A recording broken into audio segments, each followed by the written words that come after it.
But did you guys know that the Philippines was the first ever Asian country to send soldiers to the Korean War? Over 7,400 men and soldiers were sent to Korea, and they protected our country until 1955. Over 112 Filipino soldiers were killed, and they sacrificed their lives for our country. That is why I want to take this time to remember and thank the Filipino soldiers who sacrificed their life for us. Maraming salamat po sa inyong lahat. May God bless your country and always keep safe, guys.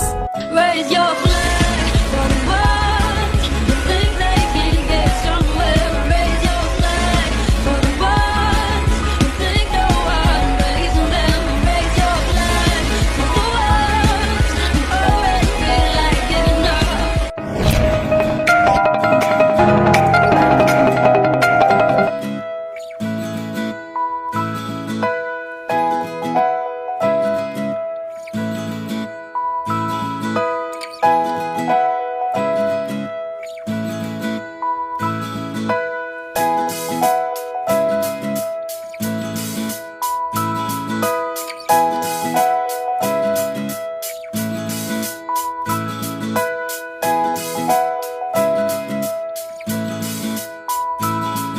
Hi Philippines, I'm Koya.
woke up reading a lot of comments, messages, and emails from you guys requesting me to share my thoughts about this issue that arises from the Filipino TikToker Bella Porch, which sparked a lot of debate online, and that also led to the formation of hashtag cancel Korea in the Philippines, asking for apology from Koreans, and also, I guess, to raise awareness towards racial discrimination against the Filipinos. When I first heard about this keyword, cancel Korea, I was like, what?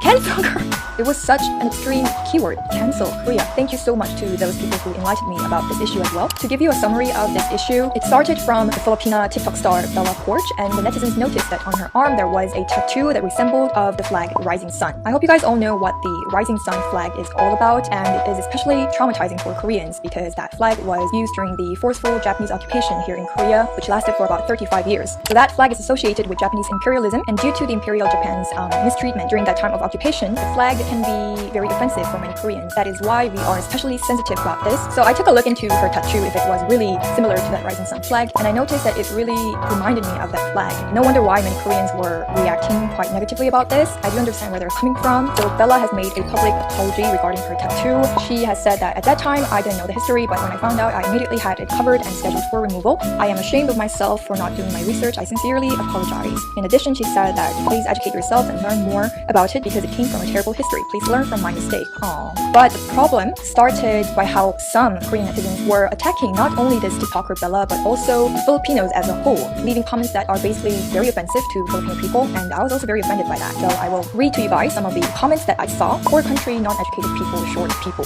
The Philippines is a slave state. No wonder you have no to little education. That's why your country will stay poor and won't grow. Stay that way, small-minded. And this kind of reaction is unacceptable. It's unacceptable. Any form of racial discrimination is unacceptable for me, and pretty sure with many of you guys as well. So about about this, and to those people who got offended by these comments of some Korean netizens, I would like to apologize from the bottom of my heart. I'm very sorry for you guys. I feel very uncomfortable because I also grew up in the Philippines for around the same amount of time that I was in Korea, and so I do feel very sorry for you guys. I would like to apologize on behalf of those rude Korean netizens. So this issue provoked a lot of Filipinos. That movement of hashtag cancel Korea started on Twitter, and that hashtag movement only started today, but it has garnered over 200 tweets already. I could definitely feel the anger of these people. So some of the Twitter users are sharing their own experiences about discrimination from the Koreans. So the first tweet starts with the hashtag, and it says it was 2018 when I last visited Seoul. It was a 5-day trip, and not a single day we didn't encounter a rude Korean.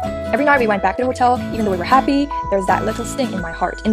Sometimes I want to go back, sometimes I don't. Next one is, I may like your songs, your cultures, and I even want to study in Korea, but I love my country. I'm gonna put my lipstick down and proudly raise my flag. This is a time when I felt like, okay, I kind of can see where this is going, and I literally stopped myself in the third post I saw, which is some Koreans saying that Filipinos are ugly. But look at these queens. Do they look ugly? I don't think so. And they put some pictures of the Filipino celebrities. So this is a time when it gets a bit confusing, because the whole point of this movement is to raise awareness about racial discrimination, that Koreans or any people shouldn't be racist, right? But this post, some Koreans saying that Filipinos are ugly, well, I would say it's a rather emotional response. I don't think reacting to this situation emotionally is effective or is the best thing. It's just an extreme way of expressing and trying to deliver a message. And the idea of a hashtag movement, okay, that's like how many things work nowadays. But when it becomes like this, emotional and just attacking and not really straight on point, and it can really just buy more anger. Many people are also mentioning about the war, the Korean War, where many Filipinos came, and that is such an honor. I also got comments from some of the families of those war veterans, and yeah, that is the reason why I'm also trying to really see the positive connections between Korea and the Philippines instead of focusing on the negative. It is very saddening how this is really an issue that we can never get rid of.